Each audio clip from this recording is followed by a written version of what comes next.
ever since you've grown your business to this point where you are now, has there been a person or a life you have touched with this your business? Yes, I have touched so many lives of youths. If you can see, if you can watch around, you can see boys that is working with me. Yeah. You understand? I know I have made some of impacts in that. There are some people that have already graduated that are on their own now, And they are doing well for and they are themselves. doing well for themselves.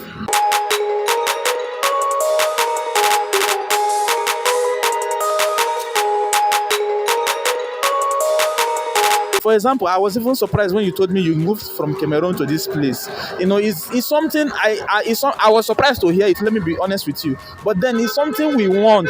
We want Africans to be able to live among themselves because we have a lot of restrictions in African black man restricting his own black man. So we are using our platform, to preach a global message and then to call on African unity.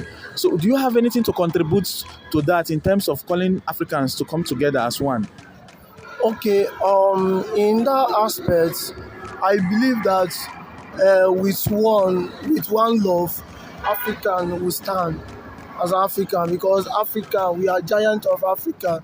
So we believe that when we love ourselves, we build ourselves. So we cannot be trying to criticize ourselves, denying our rights because of black or whatever, but let's have that stand, that unity, that love. It will bring us back and we will stand well.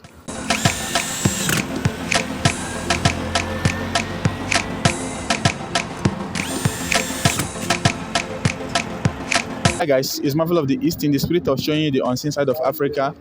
I met a young entrepreneur who is a furniture maker. He wants to share his personal story on how he started his business from the scratch to owning a big furniture home like this. So let's meet him. Hello, good evening, sir. Yeah, good evening. Sir, please, what's your name? Okay, my name is Fortune Felix. And Um, this place is what? this place is my company, Fortune Home Furniture. Okay, And we are located at Transamadi, Buffet State, along Okuru Road. okay, Road. What inspire you to open a big fashion home, furniture home like this? Okay, in my early age, I love furniture. I love making wood. I like polishing wood. I like trying to create things on my own. So in 2011, I now from Cameroon to Port Harcourt to learn furniture. Like you said, you moved from Cameroon. Yeah, I moved from Cameroon to Nigeria. Are you not a Nigerian? I'm a Nigerian. Then how My family reside in Cameroon. okay, so but where were you born? I was born in Nigeria Then how did it happen that you ended up being in Cameroon? because I went for a visit Okay. because my family resided. Your family stay in Cameroon. Yeah, they stay in Cameroon. Yes. Okay, then So from there, I now decide to come back home and learn furniture. before coming home to learn furniture, how was life for you? How was life? Life was not easy. I struggled from one struggle to another in order to put food on the table. It was not easy. That was the reason why I say, let me come and learn work than moving from one street to another. Okay. When did you learn and where did you learn this work? I learned this work in Port Harcourt.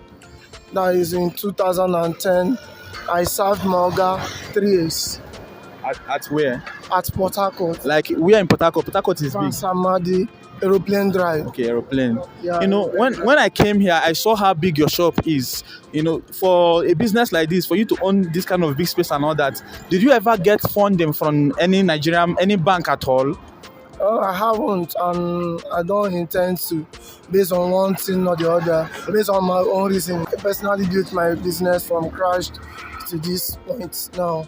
Even to the point that you have younger people that you're teaching. Yeah, even if you look around, if you look opposite, that was where I started my life. Okay. You understand? That was where I started. This where they are doing Bricklaying job. bricklaying job. Ah, That was where my shop was. That was my first job. okay. So it has not been easy, but God has been trying, pushing me from one level to another till we get to this level. I I'm a bit kind of touched, and if you watch where you see that my voice have actually calmed down. Your story is a little bit is inspiring. Seeing a young African like you who saw the situation of his family and decided to make a strong decision. It must really be a solid something. You understand, and it's something to be proud of. What are some of the things that when you look back and then see where you are today, you'll be like, I have tried for myself. I didn't even believe it that I'm going to own this kind of a place, because I know when my boy started and I know where he landed. I know where he is. Me being here is like, God, wow, thank God. Okay. That means things are working perfectly. That is just it. So ever since you've grown your business to this point where you are now, has there been a person or a life you have touched with this your business? Yes, I have touched so many lives of youths. If you can see, if you can watch around, you can see boys that is working with me.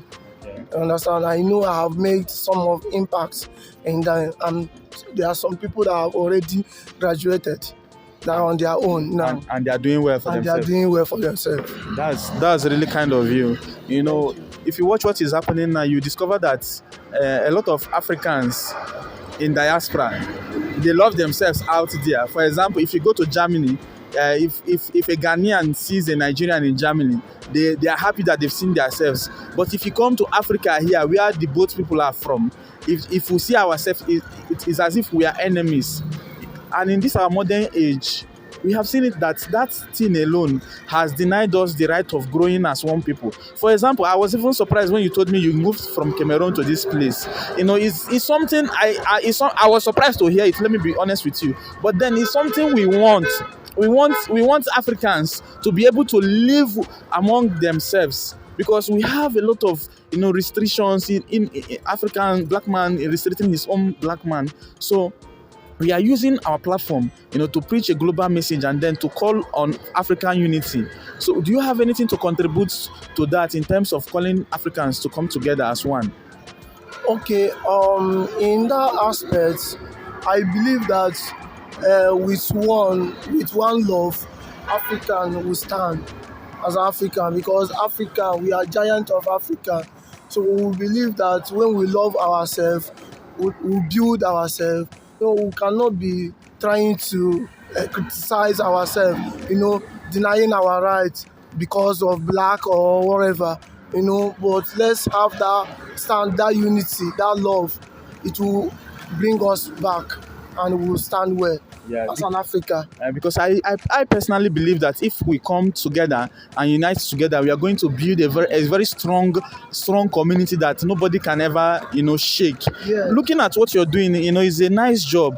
Imagine this kind of nice furniture you're doing here in Nigeria. Imagine your services are needed in other African countries, like because this is luxury now, right? Yeah. These ones are expensive ones. Yeah, they are expensive one. It's luxury. Like on the price range, so that my viewers can relate to what I'm saying. Like 1.5, 1.2 million. For each of the Like sets. a set of it. A set Like of it now. this one. Just I one hope set. I'm not back in the camera. And anyhow, you are Okay. good. Okay. So like a set costs yeah. up to $1 million. Yes, $1 million plus. So it's luxury and it's durable. It's durable, right? Yes. Because it's made in It's made in Nigeria. It's made in Nigeria. And the quality is very good. Very solid. So imagine if an order comes now, let's say someone in Tanzania demands for your services, can you deliver these quality chairs to them? Why not? I will. I traveled to many countries to deliver. As far as it's furniture, whatever your quality is our Priority. Our priority. You must deliver to the standard. To the standard of the client. Okay. Yeah. So, but then you only told us that you learned the work in Nigeria, but just because a lot of young people now, don't want to learn work, and some of them, even when they start, they easily give up. Like they don't want to pass through that stress of being a boy to the point of becoming a boss. I want you to use your own personal story now to inspire them. Tell us how it was like, when the kind of struggles you passed through while you were learning the work, to the point that you own a shop that you are now selling a set of chair for this amount. It's not easy. When you see me like this, I didn't just start like this. I started somewhere. To learn work, it was not easy for me. I don't have parents, no brother, no sister, but I was just hoping, believing, having a determination that this work, I must finish it and I must learn it. So at the end of the day, it was not easy. I will not eat from morning to night. I will starve. I will be wearing only one clothes. It's not easy to learn this work, but if you have a determination and if you have a focus and you have a mindset that this is where I'm going, you'll get anything you want. As far as you have that patience, it's all about patience. If you don't have patience, this work you cannot learn it. But if you have patience enough, the work you will learn it and you'll be counting money. It will not be easy from the beginning, but at the end, you will smile. So, in other words, you are saying that any young African who is finding it difficult to survive or who wants to change the situation of his family should consider learning a skill. Yes, because I remember 2010. One of my stepfather told me, "This one you're struggling to go to school. Go and learn handwork because nobody will train you." And look at where I am now. All those words, the advice is not in vain. I put it to work. Then I'm seeing myself in this way. So if I want to go to school, I can study myself to any level of school because why I listened to that advice and I followed it. So as a Nigerian entrepreneur who is doing business and who is doing a successful business here, how would you feel, to have offices in other parts of African countries here? Wow, I will be very, very excited. I will be very, very happy. That means my dream is coming to reality. So now, I want you to now use your voice to tell our African leaders to look for a way to unite Africa, because at this point, what Africa really needs is unity. Because if we come together as one people, we are going to build a strong nation. Okay. Hello, Africans. Hello, our government. This is Africa, and we have all it takes to move our ship forward.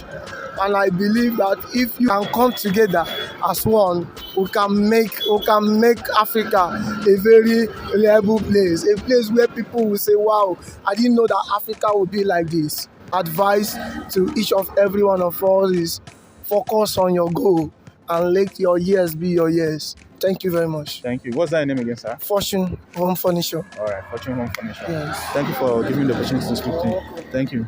Thank you. All right. Thank you. All right.